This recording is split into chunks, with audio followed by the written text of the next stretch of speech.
ನಮಸ್ತೆ ಫ್ರೆಂಡ್ಸ್, ನಂದಿ ವ್ಲಾಗ್ಸ್ಗೆ ನಿಮಗೆಲ್ರಿಗೂ ಸ್ವಾಗತ ಸುಸ್ವಾಗತ. ಇವತ್ತು ನಾವು ಒಳ್ಳೆ ಶಿಲ್ಪಕಲಾಕೃತಿಯ ರಚನೆ ಮಾಡಿರೋವಂತಹ ಶಿಲ್ಪಿಗಳು ಇವತ್ತು ಒಳ್ಳೆ ನೋಡೋಣ. ವಿಡಿಯೋ ಬನ್ನಿ ನೋಡಿ. ಇದು ಆನೆಗೆ ಇರೋ ದಂತ ಅಂದರೆ ಗಣೇಶನ ವಿಗ್ರಹಕ್ಕಿರೋ ದಂತ ಕಣ್ರಿ.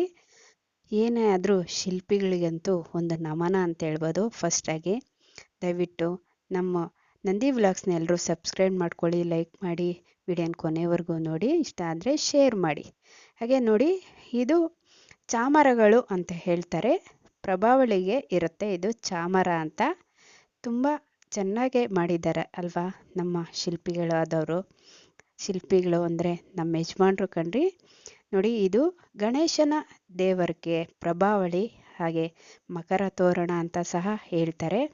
ನೋಡಿ ಎಷ್ಟು ಚೆನ್ನಾಗಿದೆ ಅಲ್ವಾ ಕಲಾಕೃತಿ ಅನ್ನೋದು. ಗಣೇಶ ದೇವರಾಗಿರೋದ್ರಿಂದ ಇಲಿ ವಾಹನ ಸಹ ಇದೆ. ಎಷ್ಟು ಸುಂದರವಾದ ಕೆತ್ತನೆಯಿಂದ ಮೂಡಿ ಬಂದಿದೆ ಈ ಪ್ರಭಾವಳಿ ಅಂತ ಹೇಳ್ಬೋದು ಕಣ್ರಿ. ಈ ವಿಡಿಯೋ ನಿಮ್ಗೆ ಇಷ್ಟ ಆದರೆ ಒಂದು ಲೈಕ್ ಮಾಡಿ, ಹಾಗೆ ಶೇರ್ ಮಾಡಿ, ನಿಮ್ಗೆ ಹೆಂಗನ್ನಿಸ್ತು ಅಂತ ಕಮೆಂಟ್ ಮಾಡಿ. ನಮ್ಮ ನಂದಿ ವ್ಲಾಗ್ಸ್ನ ಸಬ್ಸ್ಕ್ರೈಬ್ ಮಾಡ್ಕೊಳ್ಳಿ, ಇನ್ನೂ ಹೆಚ್ಚು ಹೆಚ್ಚು ವಿಡಿಯೋ ನೋಡ್ಬೋದು ನೀವು, ಅದಕ್ಕೋಸ್ಕರ ಹೇಳ್ತಾ ಇದ್ದೀನಿ. ನೋಡಿದ್ರಲ್ವಾ ಎಷ್ಟು ಚೆನ್ನಾಗಿ ಇದೆ ಪ್ರಭಾವಳಿ ಅಂತೂ. ಎಷ್ಟು ಸುಂದರ ಕಲಾಕೃತಿ. ನಮ್ಮ ಕಲಾಕೃತಿಗೆ ಒಂದು ದೊಡ್ಡ ನಮನ ಅಂತ ಹೇಳ್ಬೋದು. ಶಿಲ್ಪಿಗಳು, ಅಮರ ಶಿಲ್ಪಿಗಳು. ಶಿಲ್ಪ ಕೆತ್ತನೆ ಅನ್ನೋದು ಯಾರಿಂದನೂ ಸಾಧ್ಯವಾಗಲ್ಲ, ಅದು ಶಿಲ್ಪಿಗಳಿಂದನೇ ಸಾಧ್ಯ ಅಂತ ಹೇಳ್ಬೋದು ಕಣ್ರಿ. ನೋಡಿದ್ರಲ್ವಾ ಎಷ್ಟು ಸುಂದರವಾದ ಪ್ರಭಾವಳಿ. ಇದು ಪಂಚಲೋಹದಿಂದ ಮಾಡಿರ್ತಕ್ಕಂತಹ ಪ್ರಭಾವಳಿ ಅಂತ ಹೇಳ್ಬೋದು. ತುಂಬ ಸುಂದರವಾಗಿದೆಯಲ್ವಾ, ಎಷ್ಟು ಚೆನ್ನಾಗಿದೆ.